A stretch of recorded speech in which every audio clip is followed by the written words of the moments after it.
আসন্ন বিধানসভা নির্বাচনকে সামনে রেখে ঝাড়গ্রাম জেলায় বামফ্রন্টের উদ্যোগে শনিবার একটি জাঁকজমকপূর্ণ পদযাত্রার আয়োজন করা হয়। 4টি বিধানসভা কেন্দ্রের প্রার্থীদের মনোনয়ন জমা দেওয়াকে কেন্দ্র করে এই কর্মসূচি অনুষ্ঠিত হয়।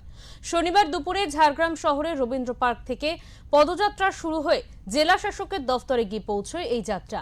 পদযাত্রায় অংশ নেন গোপীবল্লভপুর কেন্দ্রের প্রার্থী বিকাশ সরঙ্গী, ঝাড়গ্রাম কেন্দ্রের অর্জুন মাহাতো, নয়াগ্রাম কেন্দ্রের পুলিন বিহারী বাস্কে এবং বিনপুর কেন্দ্রের রবীন্দ্রনাথ সর্দার। তাদের সঙ্গে ছিলেন দলের বহু কর্মী সমর্থকেরা। পদযাত্রা শেষে 4 প্রার্থী একযোগে ঝাড়গ্রাম ডিএম অফিসে গিয়ে মনোনয়নপত্র জমা দেন।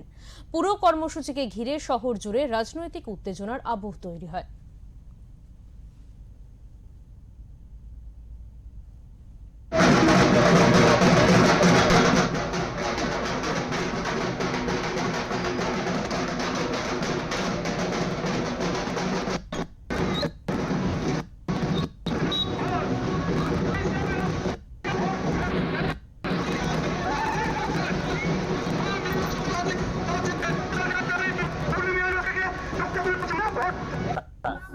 আমরা আগেই সিদ্ধান্ত নিয়েছি যে বামফ্রন্টের পক্ষ থেকে আজকে 4 এপ্রিল আমরা সকালে অ্যাপয়েন্টমেন্ট নিয়েছি। আমরা 4 জন প্রার্থী এখানে হচ্ছে নমিনেশন আজকে দাখিল করব।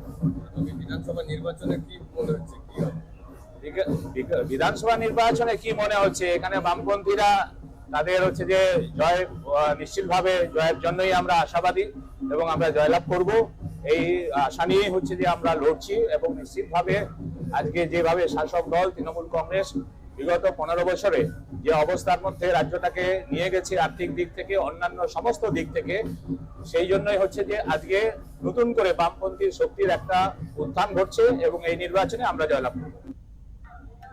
অন্তর্গত রোহিণী গ্রামের ছেলে, রোহিণীতেই আমি ছোটকাল থেকে বড় হয়েছি। আমি ওখানকার ভূমিপুত্র, সেই হিসাবে আমি ওখানে ব্যাপক সাড়া পাচ্ছি এবং আমি আশাবাদী, জয়ের ব্যাপারে আমি আশাবাদী। গোপীবল্লভপুর বিধানসভা থেকে বামফ্রন্ট মনোনীত সিপিআই প্রার্থী হিসাবে আমি জয়যুক্ত হব, এই আশা আমি রাখছি। গোপীবল্লভপুর বিধানসভা যেখানে কর্মী অধ্যুষিত, সেখানে বিরোধী বিজেপি এবং টিএমসি কর্মী প্রার্থী দিয়েছে, আপনাদের জেনারেল প্রার্থী আছে, কি মনে হয়? ওখানেও আমাদের মধ্যেও কর্মীদের মধ্যেও আমরা যেহেতু কর্মীদের আন্দোলনকে প্রথম থেকে সাপোর্ট করেছি। এর আগে আপনারা দেখেছেন যে আমাদের বিভিন্ন রকম প্রোগ্রাম হয়েছে, পার্টি প্রোগ্রাম হয়েছে, তাতে কর্মীদের আন্দোলনকে আমরা সমর্থন করেছি এবং কর্মীদের জাতিসত্তার যে আন্দোলন, সেই জাতিসত্তার আন্দোলনকে আমরা সমর্থন করেছি।